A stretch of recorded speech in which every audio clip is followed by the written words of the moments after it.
wabarakatuh.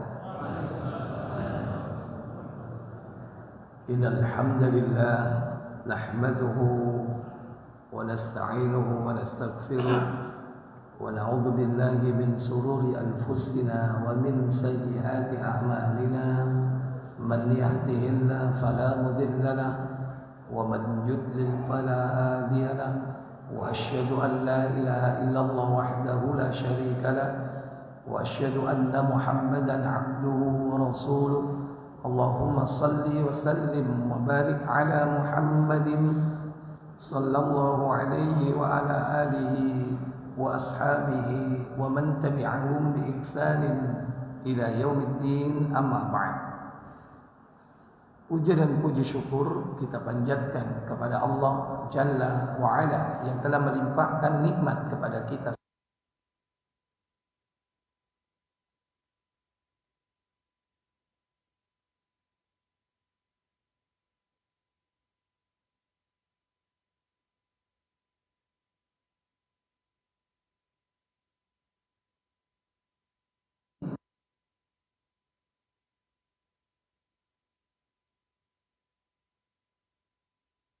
Al-ilmu.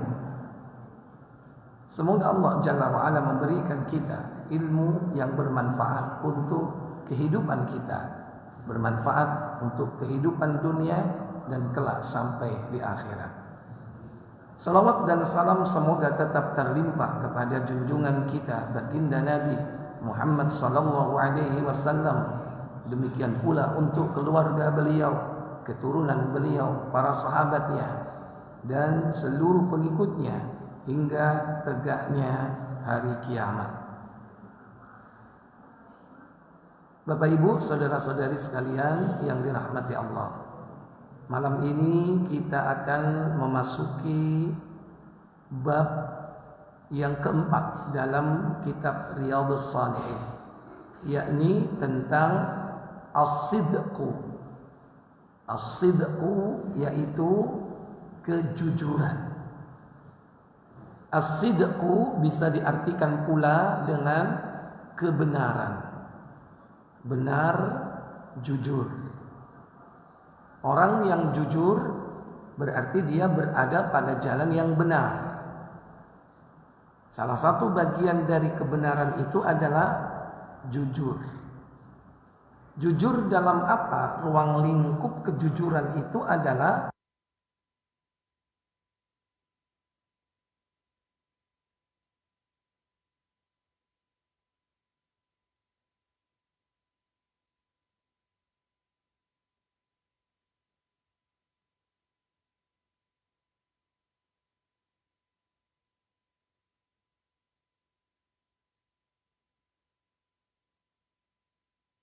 al-qaulu, yakni ucapan. Tentu ucapan ini berarti berkaitan dengan lisan. Lisan atau lidah. Bukan hanya dalam hati, bukan hanya dengan lisan. Kejujuran itu lawan dari hakikatnya. Apa yang tersembunyi di dalam hatinya berbeda dengan apa yang ditampilkan dalam perbuatannya. Contoh orang yang tidak jujur dalam perbuatan, dia berpenampilan perempuan padahal dia seorang lelaki. Sekalipun dia tidak perlu berbicara, tapi ketika dia berpenampilan, lagaknya, sikapnya, cara berpakaiannya, kok perempuan padahal sebetulnya dia laki. Itu berarti orang yang tidak jujur dalam perbuatan. Baik itu sifatnya permanen, yaitu al-bencong, atau dia seorang artis, ya, mungkin artis zaman dulu alias ludruk. Bisa jadi yang perempuan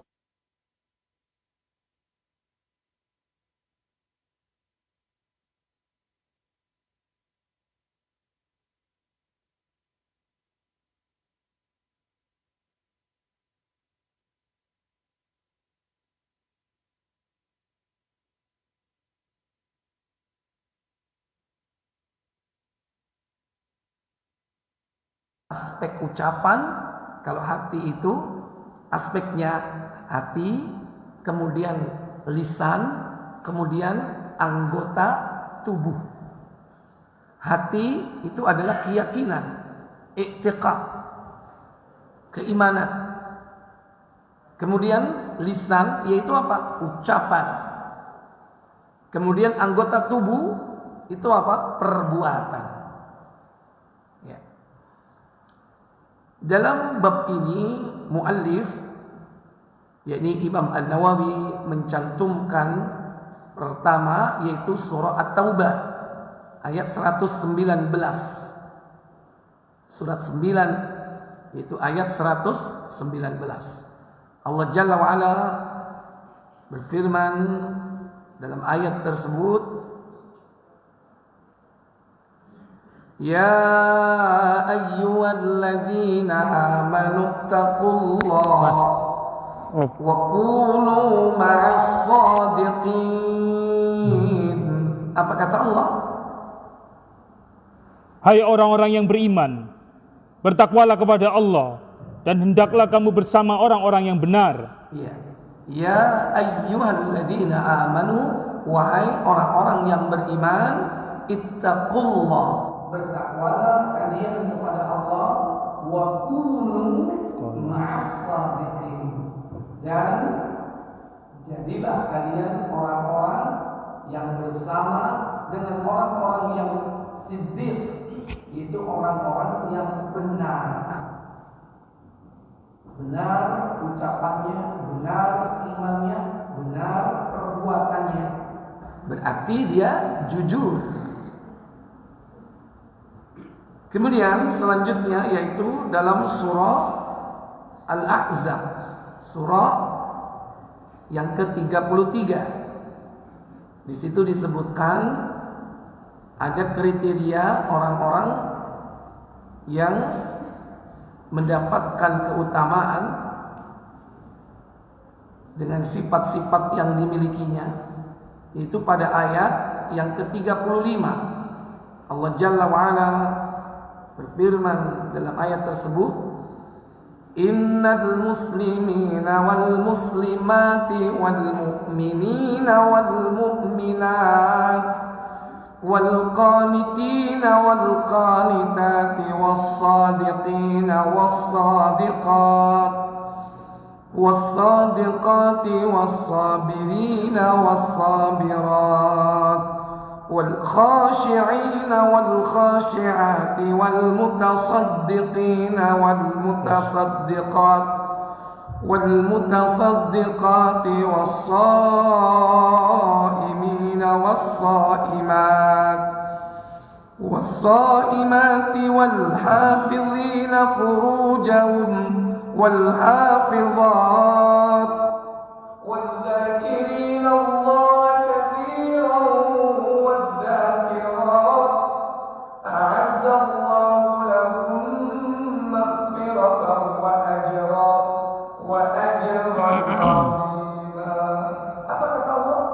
Sesungguhnya laki-laki dan perempuan yang muslim, laki-laki dan perempuan yang mukmin, laki-laki dan perempuan yang tetap dalam ketaatannya, laki-laki dan perempuan yang benar, laki-laki dan perempuan yang sabar, laki-laki dan perempuan yang khusyuk, laki-laki dan perempuan yang bersedekah, laki-laki dan perempuan yang berpuasa, laki-laki dan perempuan yang memelihara kehormatannya, laki-laki dan perempuan yang banyak menyebut nama Allah. Allah telah menyediakan untuk mereka ampunan dan pahala yang besar. Ya. Di sini disebutkan beberapa kriteria tentang martabat agama, termasuk isi daripada martabat itu. Ada muslim, ada mukmin. Ini menunjukkan tingkatan agama. Kemudian setelah Islam, iman, tingkat 1 dan tingkat 2 ini, kemudian di dalamnya ada al-qanitah. Qanitah itu ada di dalam keduanya. Muslim yang taat, mukmin yang taat. Nah, kemudian as-sadiq atau as-sadiqina was-sadiqah, itu orang yang benar. Nah, ini sudah tingkatan lebih tinggi dari itu. Bukan Islam, bukan iman, tapi apa? Sudah sampai tingkatan ihsan kalau sudah seperti ini. Kenapa? Dia orang yang benar, as-sadiq. Makanya dia level yang kedua setelah Nabi. Setelah Nabi itu was-sadiqina, baru kemudian wasyuhada, orang-orang yang mati syahid. Dalam surah An-Nisa, surah yang keempat, pada ayat yang ke-69, وَمَنْ يُطِعِ اللَّهَ وَرَسُولَهُ فَأُولَئِكَ مَعَ الَّذِينَ أَنْعَمَ اللَّهُ عَلَيْهِمْ مِنَ النَّبِيِّينَ وَالصِّدِّيقِينَ وَالشُّهَدَاءِ وَالصَّالِحِينَ وَحَسُنَ أُولَئِكَ رَفِيقًا. Apa kata Allah? Dan barang siapa yang mentaati Allah dan Rasul-Nya, mereka itu akan bersama-sama dengan orang-orang yang dianugerahi nikmat oleh Allah, yaitu nabi-nabi, para siddiqin, orang-orang yang mati syahid, dan orang-orang yang solih. Dan mereka itulah teman yang sebaik-baiknya. Ya. Mulai dari as-sadiqin, itu sudah tingkatan ihsan. Ditambah lagi berikutnya, yaitu was-sabirin. Itu orang-orang yang sabar. Ini sifat daripada orang yang jujur. Jujur apa? Jujur imannya. Orang yang jujur imannya, dia memiliki sifat sabar. Di sini disebutkan secara khusus, was-sabirina was-sabira. Nah, antara sabar merupakan bagian dari kejujuran atau kebenaran, diterangkan oleh Allah di dalam surah Al-Baqarah pada ayat 177. Laisal birra an tuwallu wujuhakum qibala al-masyriqi wal maghrib, walakinnal birra man amana billahi wal yawmil akhir wal malaikati wal kitabi wan nabiyyin. Apa kata Allah? Bukanlah menghadapkan wajahmu ke arah timur dan barat itu suatu kebajikan. Akan tetapi sesungguhnya kebajikan itu ialah beriman kepada Allah, hari kemudian, malaikat-malaikat, kitab-kitab, nabi-nabi, dan memberikan harta yang dicintainya kepada kerabatnya. Setelah keimanan, konsep yang mendasar yaitu iman yang benar, baru kemudian konsep sosial. Wa atal mala ala hubbihi dawil qurba wal yatama wal masakin.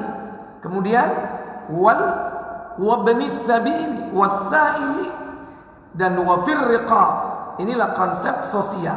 Kemudian anak-anak yatim, orang-orang miskin, musafir, yaitu yang memerlukan pertolongan, dan orang-orang yang meminta-minta, dan memerdekakan hamba sahaya. Baru konsep ubudiyah, ibadah, hablum minallah, wa aqamas salata wa ataz zakah. Dua, satu paket, salat dan zakat. Iman, kemudian hablum minannas, kemudian salat, hablum minallah. Lanjut. Mendirikan salat dan menunaikan zakat. Baru kemudian apa? Karakter orang-orang yang beriman, mukmin. Apa karakter yang melekat pada mereka? Yakni wal mufuna bi ahdihim idza ahadu, yaitu dan orang-orang yang sabar, dan orang-orang yang menepati janjinya apabila ia berjanji. Dan orang yang menepati janji apabila dia berjanji. Ini karakter orang mukmin. Nah, baru karakter yang kedua apa? Sabar. Dengan 3 tingkat sabarnya. Apa itu? Dan orang-orang yang sabar dalam kesempitan. Dalam kesempitan, paling rendah tingkatannya. 2. Penderitaan. Menengah dalam penderitaan, sakit, penyakit. Kalau tadi kemiskinan masih bisa sabar. Tapi bagaimana ketika diberi penyakit, diberi sakit?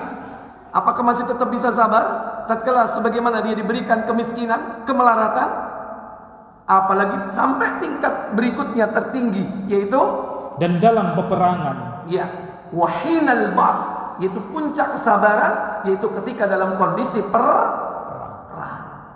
Nah, kalau 4 ini berkumpul, apa kata Allah Jalla wa Ala?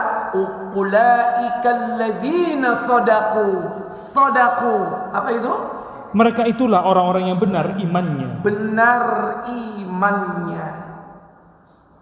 Ya, inilah orang-orang yang siddiq. Wa ulaika humul muttaqun, dan mereka itulah orang-orang yang bertakwa. Baik. Berikut ayat yang ditampilkan oleh muallif Imam An-Nawawi rahimahullah taala, yaitu di dalam surah 47, itu surah Muhammad. Ada ayat yang ke-21. Allah Jalla Jalaluhu berfirman dalam ayat tersebut, ta'atun wa qawlun ma'ruf fa idza azaba al-amru falau sadaqu Allah kana khairan lahum. Ta'adat mengucapkan perkataan yang baik adalah lebih baik bagi mereka. Apabila telah tetap perintah perang, mereka tidak menyukainya. Tetapi jikalau mereka benar imannya terhadap Allah, niscaya yang demikian itu lebih baik bagi mereka. Dan kita belum teruji, kebenaran iman kita belum teruji dengan ujian yang satu ini. Apa? Perang. Al-qatlu, al-qital, jihad fi sabilillah. Kalau melarat wis lewat, sampean sukses ketika diuji dengan kemelaratan.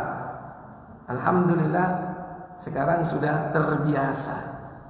Yang kedua, dengan sakit atau penyakit yang diderita sampai hari ini, mungkin sudah mendapatkan penghargaan dari Allah karena kesabaran kita. Tapi ujian kesabaran tingkat tertinggi yaitu saat peperangan.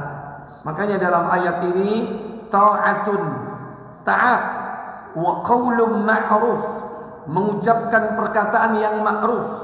Fa idza azzamal amru, yakni hal itu lebih baik bagi kalian apabila telah tetap perintah perang. Falau sadaqullah, sekiranya iman kalian kepada Allah itu benar. Nah ini Pak yang belum teruji. La kana khairan lahum, niscaya hal itu baik bagi kalian. Tapi gimana kira-kira? Oleh apa ya orang perang? Aku cesok jihad ya. Oh, dikai temen kon Melayu. Ya sudah, serahkan sama Allah Jalla wa'ala.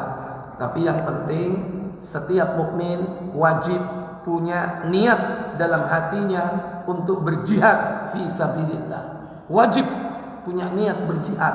Kalau tidak, bisa jadi kita termasuk kriteria orang-orang munafik. Harus punya niat untuk berjihad, ya. Itu walaupun Allah belum memberi kesempatan.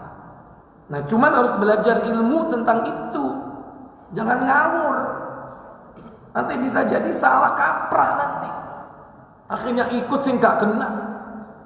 Akhirnya jadi teroris. Molo-molo budal meloi ISIS. Soalnya wis kadung sumuk terus. Kepingin salah jalan karena gak punya ilmu. Makanya harus belajar tentang ilmu jihad sesuai dengan akidah Ahlus Sunnah wal Jamaah. Ya kan? Kapan, apa syarat-syaratnya, bagaimana kriterianya, kemudian kapan harus melakukannya, kapan hukumnya menjadi fardu kifayah, kapan hukumnya menjadi wajib ain. Nah, itu harus dipelajari ilmu tentang itu. Dan orang-orang kafir itu nggak suka dengan konsep jihad di dalam Islam. Kenapa? Luar biasa. Itu yang sangat ditakuti oleh orang-orang kafir dari zaman ke zaman. Karena orang sudah kalau mempelajari ilmu jihad dengan benar dan kesempatan itu ada, mereka orang-orang mukmin lebih cinta kematian. Lebih cinta kematian. Kenapa? Karena mereka ingin mendapatkan karunia terbesar, yaitu menjadi seorang syuhada. Dan konsep pelajaran jihad di dalam kitab-kitab para ulama, di dalam Al-Quran dan As-Sunnah, ini paling tidak disukai oleh orang kafir. Makanya mereka berusaha untuk apa? Menghilangkan kurikulum, yakni pelajaran ilmu tentang jihad fi sabilillah dalam kehidupan kita sehari-hari. Mereka sangat berambisi untuk itu. Tapi Allah Tabaraka wa Ta'ala Maha pembuat makar. Sekalipun mereka membuat makar, Allah adalah zat yang membuat makar yang terbaik. Wa makaru wa makarallah wallahu khairul makirin. Kemudian berikutnya hadis yang pertama dalam bab ini, yaitu di nomor 54 hadisnya, bersumber dari Abdullah bin Mas'ud radhiyallahu taala anhu. An Ibni Mas'ud radhiyallahu taala anhu. Anin Nabi sallallahu alaihi wasallam, dari Nabi sallallahu alaihi wasallam qaal, beliau bersabda, inna sidqa, sesungguhnya kejujuran ini lebih pas diartikan dengan kejujuran. Walaupun as-sidqu bisa bermakna kebenaran, bisa bermakna kejujuran. Inna sidqa, sesungguhnya, yaitu kejujuran, ya'di ilal birri, akan menggiring manusia, menuntun manusia kepada kebajikan. Wa innal birra, sementara kebajikan itu ya'di ilal jannah, menggiring, menuntun manusia kepada surga. Wa innar rajula, dan sesungguhnya seorang lelaki, la yasduqu, dia senantiasa berlaku jujur, hatta yuktaba indallahi siddiqan, hingga ia dicatat di sisi Allah sebagai siddiq. Jadi siddiq itu predikat yang Allah sematkan kepada orang yang jujur secara terus-menerus. Kalau kadang jujur, kadang bujuk, meneh jujur, meneh bujuk, meneh jujur, ono jujure tapi ono bujuke, belum bisa dikatakan sebagai siddiq. Kalau sudah kriteria siddiq itu, predikat ini disematkan jika orang itu terus-menerus berlaku jujur. Yang sampeyan itu akeh jujure apa akeh bujuke? 50-50. Sampeyan itu akeh jujure kacang hijau.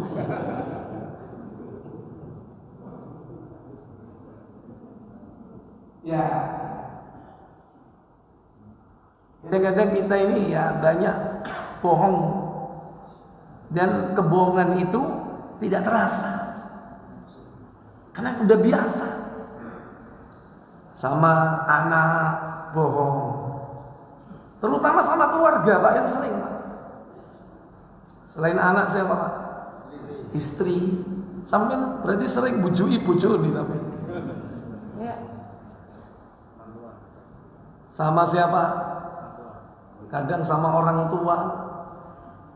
Walaupun memang ada bohong-bohong yang diperbolehkan, tapi jangan lantas kita tidak berusaha untuk meneliti apakah ini termasuk kebohongan yang mubah ataukah ini hanya legitimasi. Nggak apa-apa kan, ini tujuannya baik. Tujuannya baik. Belum tentu. Saat itu mungkin baik karena nggak ketahuan. Tapi begitu ketahuan, runyam. Ya. Para ibu, para bapak saudara sekalian. Jadi orang disebut siddiq itu apabila istiqomah di dalam kejujurannya, sehingga Allah mencatatnya sebagai siddiqan. Sebalik, Wa innal kadhiba yahdi ilal fujuri, dan sesungguhnya dusta menuntun, menggiring manusia kepada perbuatan fujur, dosa, perbuatan jahat. Wa innal fujura yahdi ilan nar, dan perbuatan jahat menggiring manusia kepada neraka. Wa innar rajula la yakdzibu, dan sesungguhnya seorang lelaki yang terus-menerus berdusta. Ini dusta tapi istiqomah. Istiqomah kok dusta? Ya. Hatta yuktaba indahu kadzaban, hingga akhirnya dia dicatat di sisi Allah sebagai kadzab, pendusta. Sama dengan bapak. Bapak itu kadang bohong, kadang jujur. Masih ada jujurnya, tidak bohong terus, bohong. Berarti masih belum dikatakan pendusta. Belum. Berarti adil kan? Antum belum dikatakan pendusta, tapi juga belum dikatakan orang yang siddiq atau apa? Jujur. Berarti sampean di mana, berarti? Hah? Di tengah-tengah.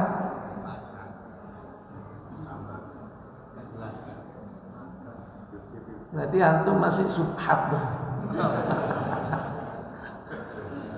Nah, nanti lebih cenderung kemana?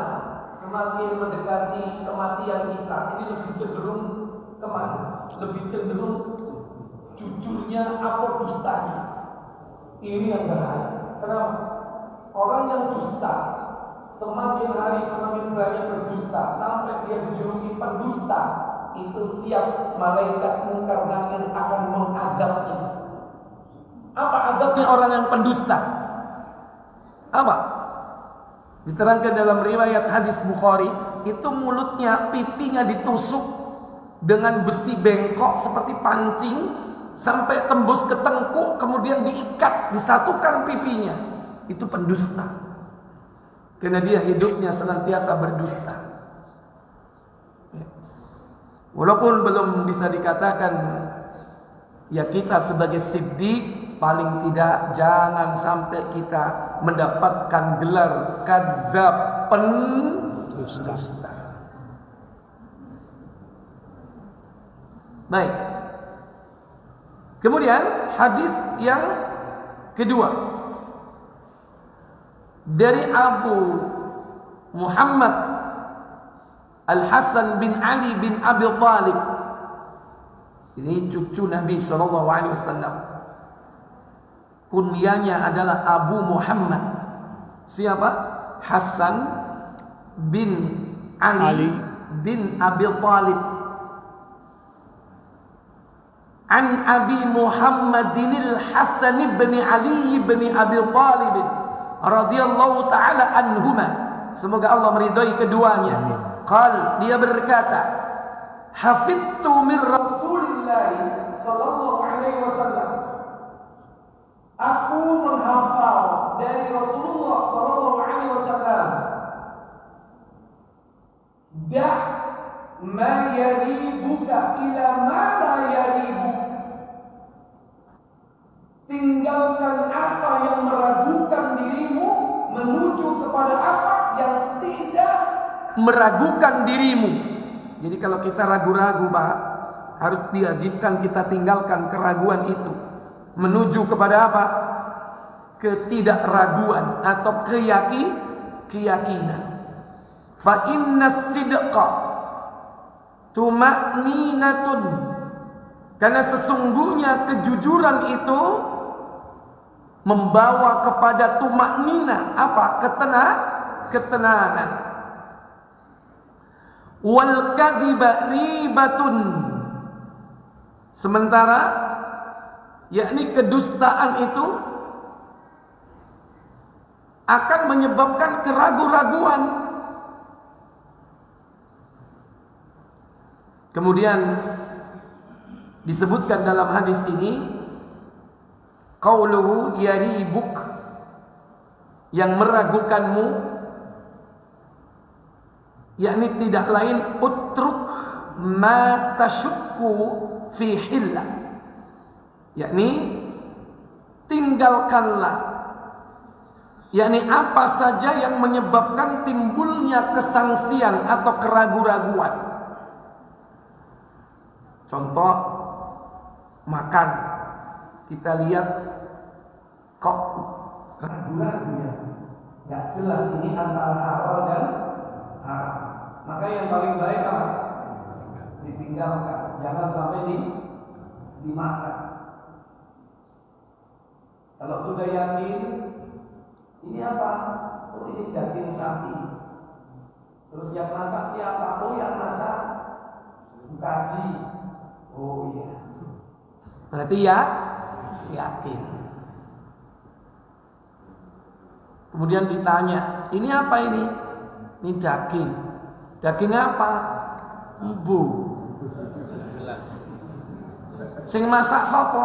Noni. Luh, wis jelas, berarti dua kriteria sudah ya. Semakin yakin, tinggalkan kalau sudah jelas seperti itu. Da ma yaribuk, tinggalkan apa yang meragukan dirimu, ila ma la yuribuk, menuju kepada apa yang tidak meragukan dirimu. Bagaimana caranya untuk mendapatkan yakni keyakinan supaya tidak ragu-ragu? Kita mencari data. Mencari data. Supaya apa? Timbul ketidakragu-raguan. Le, sapa iku? Iki calonku, Pak. Loh, arek endi iku? Aku nemu nang dalan. Kok dhisik? Aku kepingin nih pas cintaku, kepingin rabi. Nanti dulu, caranya cari data. Untuk menghilangkan keraguan-raguan harus cari apa? Informasi. Di mana rumahnya, anaknya siapa, apa agamanya, ya, keturunan siapa, terus lingkungannya seperti apa. Ini sangat berperan besar. Jangan asal cantik, nemu di mana tadi? Warung kopi.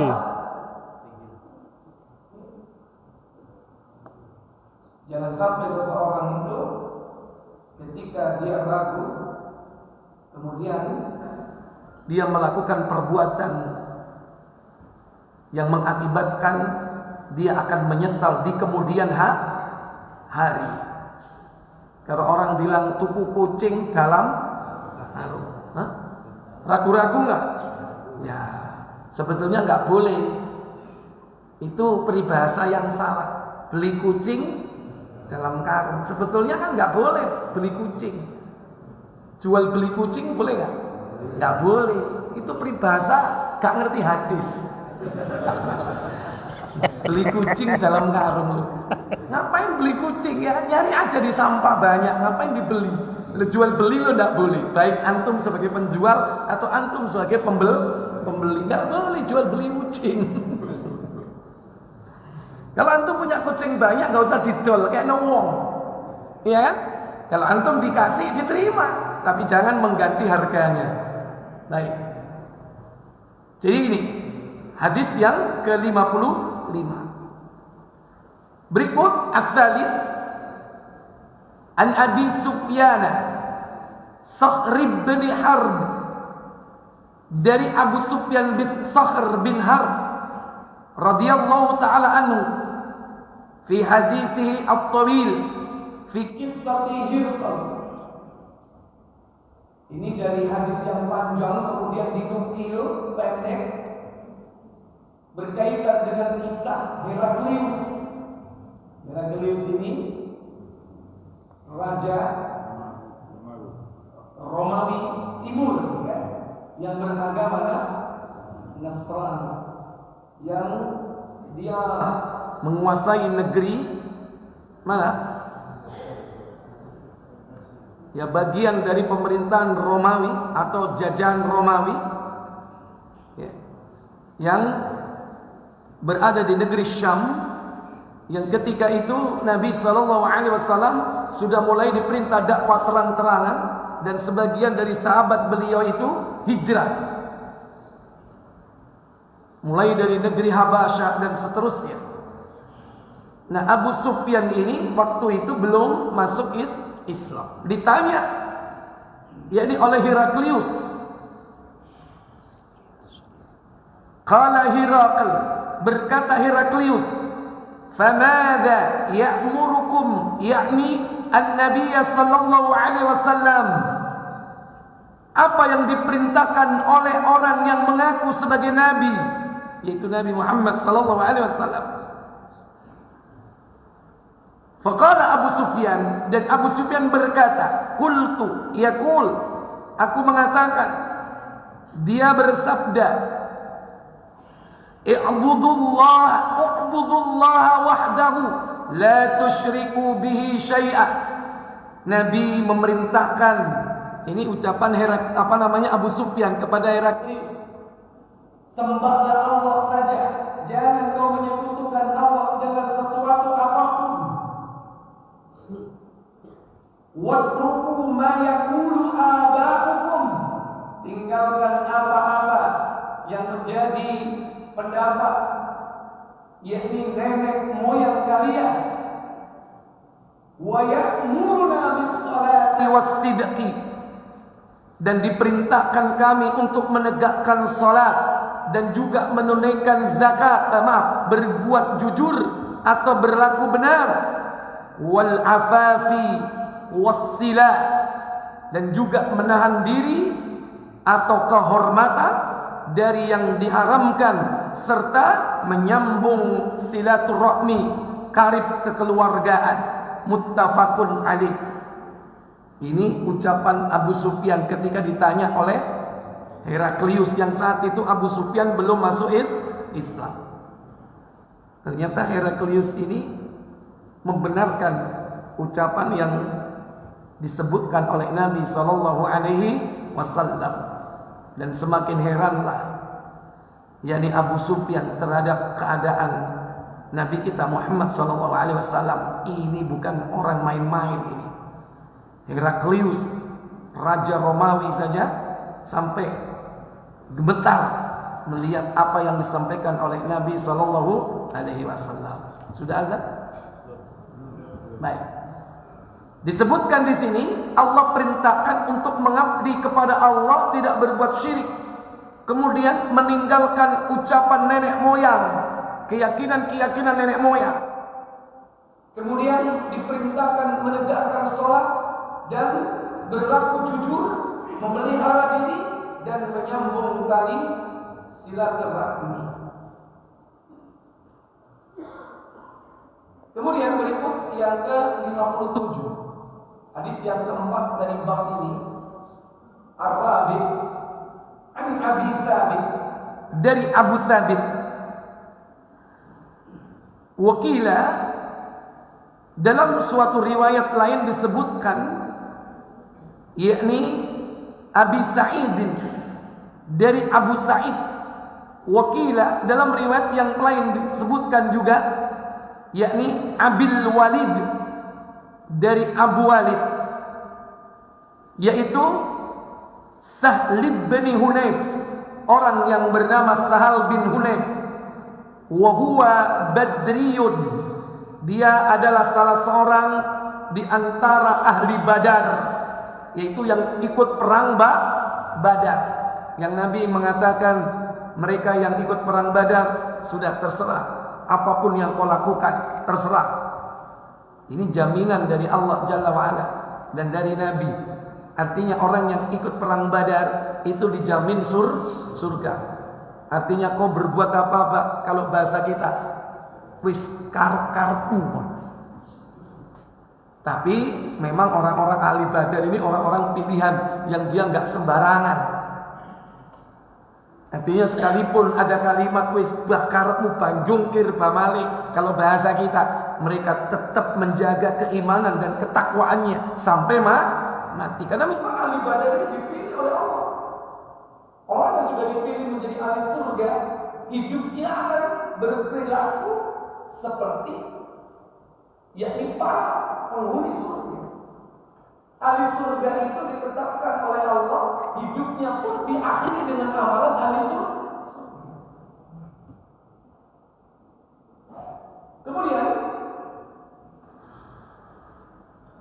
radhiyallahu anhu anna Nabi sallallahu alaihi wasallam qala, dari Nabi bahwasanya Nabi sallallahu alaihi wasallam beliau bersabda, man sa'alallaha ta'ala, barang siapa yang meminta kepada Allah Ta'ala asy-syahadah bisidqin, minta agar dia mati syahid, dia ucapkan itu, dia minta jujur dari hatinya, ballaghahu Allahu manazil asy-syuhada, maka Allah akan beri karunia dia mati sebagai seorang syuhada. Wa immata ala firasyih, sekalipun dia mati di atas tempat tidurnya. Tapi syaratnya apa? Mintanya betul-betul apa? Jujur. Ini kaitannya jujur dalam apa ini? Dalam hati. Betul-betul apa? Tidak dusta.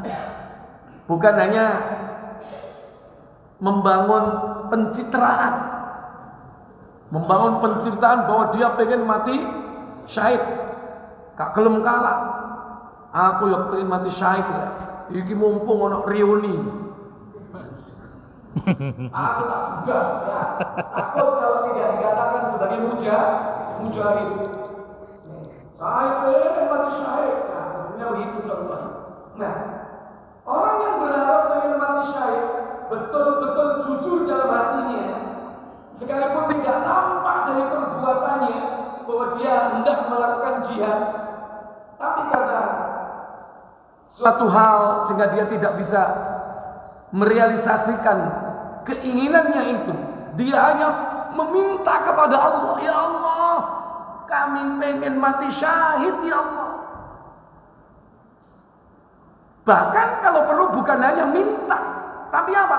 Tapi juga diwujudkan di dalam perbuatan. Lihat para sahabat, mereka semua pengen mati syahid. Enggak ada sahabat yang tidak pengen mati syahid. Tapi pertanyaannya, apakah seluruh sahabat mati syahid? Tidak. Ada seorang panglima perang yang berharap mati di medan perang, tapi gak mati di medan perang. Justru mati di nang kasur. Siapa? Sing ngacung, sing kena kok suarane saur manuk. Ngacung di sini. Khalid bin Walid 100 kayak honor hadiah. Katane iki butuh kopi ae. Ono kopi ae ta? Entek. Ya wis kekno wekmu iku. Ayo kekno. Iya.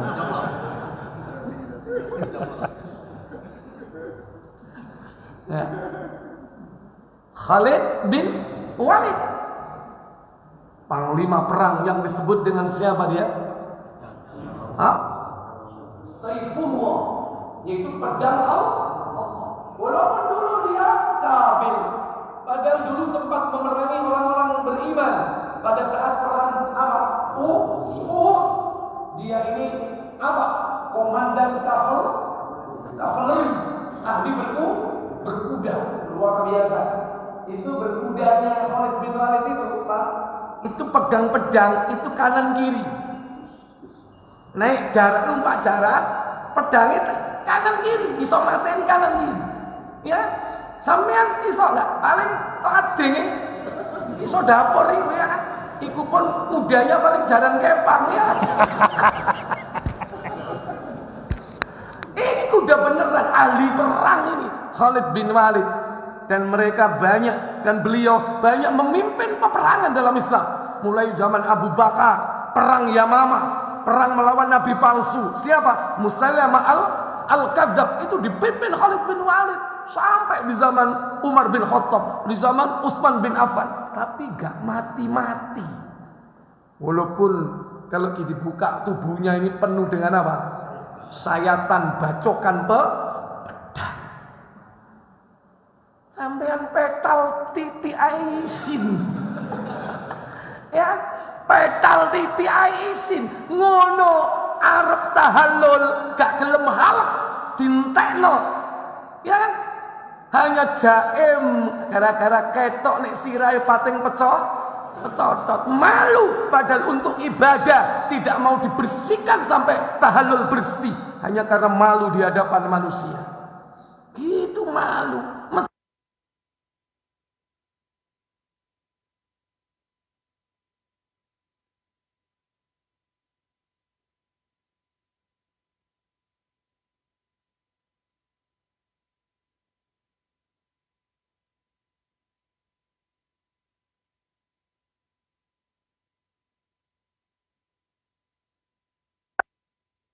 Kabeh awake kena pedang. Ayo, baik. Karena sudah isya, diadzani dulu, nanti kita lanjutkan tanya jawab. Ya, silakan.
Baik Bapak Ibu saudara sekalian, saya sampaikan satu hadis lagi, hadis ke-59. Di sini hadis ke-6. Adapun hadis ke-5 di situ cukup panjang ya, berkaitan dengan kejujuran di dalam mengumpulkan harta rampasan.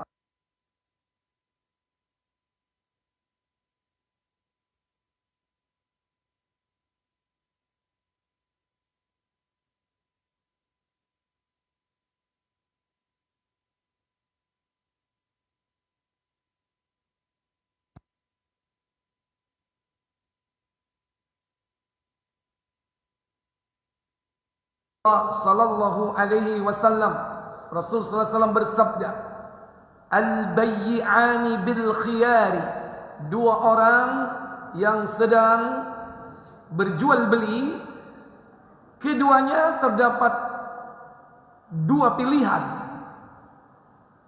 Malam yatafarraqa, selama keduanya belum berpisah. Pilihannya mau terus transaksi atau tidak jadi transaksi, masing-masing meninggalkan tempat jual beli tersebut. Jadi ada dua pilihan. Fa in sadaqa, maka jika dia jujur keduanya, penjual jujur, pembeli juga jujur, wa bayyana, dan menerangkan apa adanya, burika lahuma, Allah memberkati keduanya, fi bai'ihima, di dalam proses jual belinya. Wa in katama, namun jika dia menyembunyikan, kedua-duanya ini tidak jujur, menyembunyikan sesuatu, wa kadzaba, dan keduanya saling mendustai atau berdusta salah satunya, muhiqqat barakatu bai'ihima, maka akan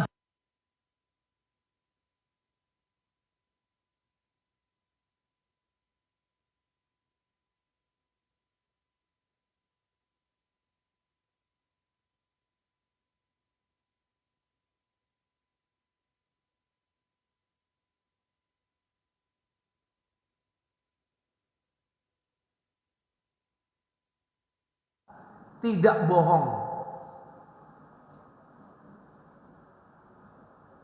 dan ada bohong. Ya, ada tingkat ya. Jujur, tidak bohong, bohong. Yang boleh, yang nggak boleh yang mana? Yang nggak boleh yang bohong. Yang terbaik apa? Tertinggi, jujur. Tapi ada tidak bohong, tapi tidak jujur. Ya tengah-tengahnya, dia tidak bohong, tapi tidak jujur. Bagaimana maksudnya? Orang kalau jual beli jujur, itu menerangkan apa adanya tanpa ditanya. Cak, sepeda motor kui, sampai tuku ya, 10 juta. Iki wingi mari ditubruk sepur. Tak dandani api, nyusiki akhirnya. Rungsep ini gak karu-karuan. Jujur ini Pak, berkah ini, sehingga tidak ada apa, dalam hatinya sedikit kecurigaan dan berbagai macam keraguan-raguan. Ada kalanya apa? Orang itu nggak jujur tapi nggak bohong. Maksudnya apa?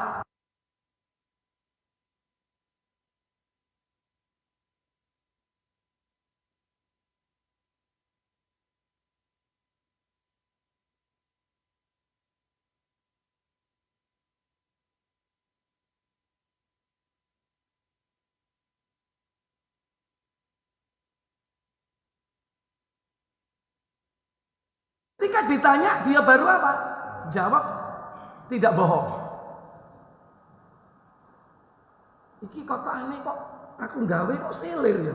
Oh iya, wingi mari nyerempet teler. Jadi dia itu jawab kalau ditanya. Kalau nggak tanya, is menengahi. Itu tidak bohong, tapi tidak apa? Tidak jujur. Kalau jujur itu Pak, ngomong apa ono, gak ditakoki ngomong. Iki Mas Gani wingi dadi angka 8 Mas. tak dandani balik asal. Iki mas mesene mari mudhun bolak-balik 6 kali, itu jujur. Nah kalau yang tidak dusta itu tadi apa? Nunggu ditanya. Lah masalahnya apa? Kadang pembeli itu gak cerdas. Kalau pembelinya cerdas, kritis, terbuka semua kan.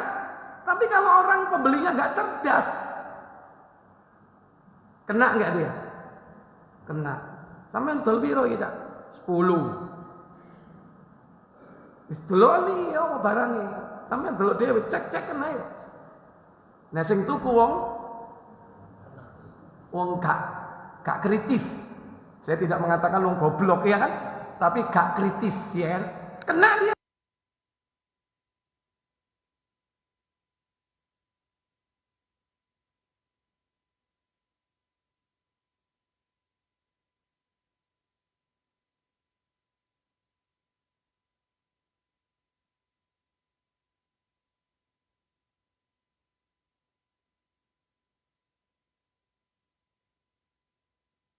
Pakai no, sampean 10 ae diskon, padahal gak ono wong.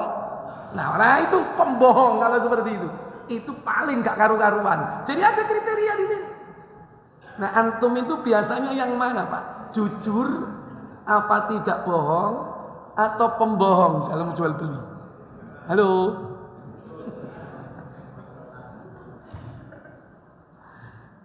Maka orang yang jujur di sini disebutkan apa?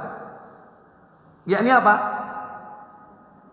Fa'in sodako, jika dia jujur, fabayyana, dia menerangkan kepada penjual itu apa adanya, burikalahuma fi bai'ihima, Allah akan memberikan keberkahan terhadap jual beli kedua orang ini. Berkah itu. Ini kriteria yang tertinggi. Dan itulah yang dilakukan oleh Nabi SAW. Makanya kita perlu tahu tentang product knowledge. Dan kalau sudah tahu tentang product knowledge, seandainya ada kriteria product knowledge itu ada 10, ya sampaikan 10. Jangan disembunyikan. Product knowledge-nya 10, disampaikan mek loro tok. Ternyata 8 ini kelemahan. Nah, ini berarti kurang jujur. Cak iki kain iki elek, cak kasar. Wis ngene iki.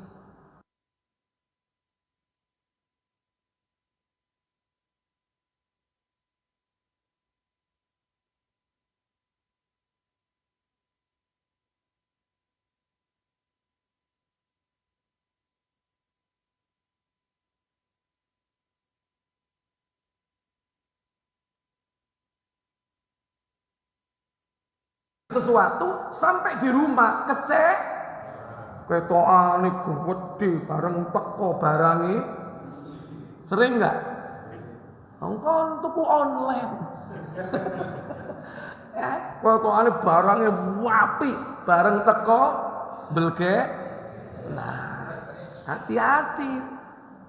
Kalau kita justru sebagai penjualnya, harta keuntungan kita tidak akan berkah. Allahu a'lam.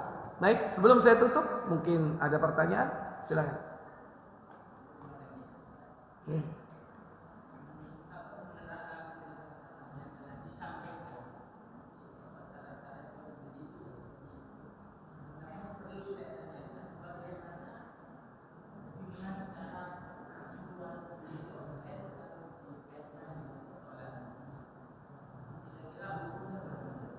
Iya, makanya Pak, jual beli yang baik itu ya, jual beli yang offline. Kalau online itu sebetulnya bukan tahap transaksi tapi tahap untuk promosi. Ketika transaksi itu betul-betul apa? Ada barang, ya kan? Ada duit sebagai alat tukar, hadir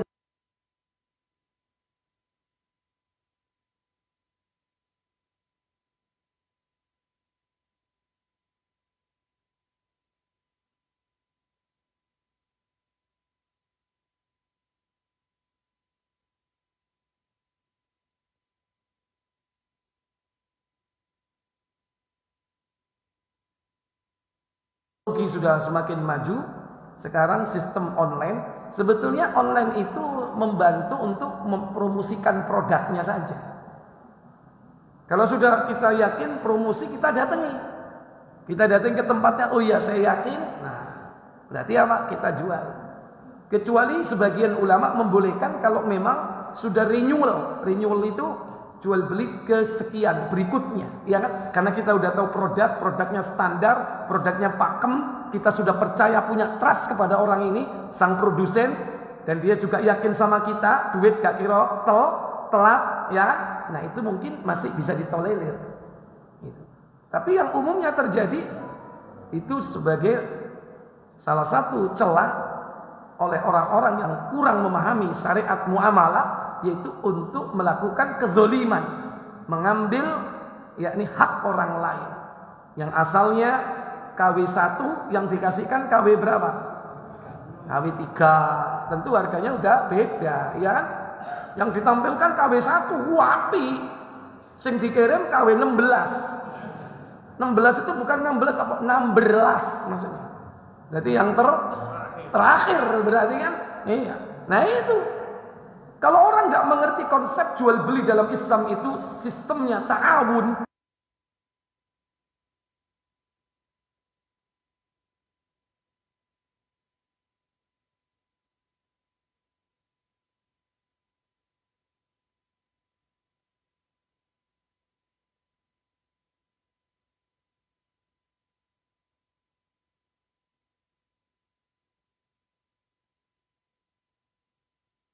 Dan dianggap sebuah transaksi ansih, hanya melihat untung dan rugi, tidak. Tapi di situ ada konsep tolong menolong, ada sedekah. Contoh, biasanya tutul sego pecel, ya kan? 10.000 payeke telu. Nah ini sedekah apa? Payeke ditambahi tadi 5, ya kan? Itu konsep jual beli yang di dalamnya ada sedekah. Mestinya sosok ya 10.000 kembali 1.000, ternyata apa? Sosoknya gak dijaluk, ya kan? Itu bagi siapa? Peluang bagi pembeli. Kalau tadi nambahi payek jadi telu, jadi 5, berarti peluang bagi siapa? Penjual. Jadi penjual pembeli itu bisa sedekah. Bisa sedekah. Penjual bisa sedekah melebihkan atau memberikan bonus, memberikan macam-macam, ya kan? Buy one get one free misalnya, itu termasuk diantara sedekah. Ya. Tapi juga bagi sang pembeli juga bisa bersedekah. Apa? Satu, gak usah nawar. Orang umumnya nawar, cak iki piro? Iki 1 juta. Ya wis tak jupuk situ ya. Padahal orang bisa nawar 900. Itu bagian daripada sedekah. Apa? Mempermudah proses jual beli atau enggak jopok susuke. Ya kan?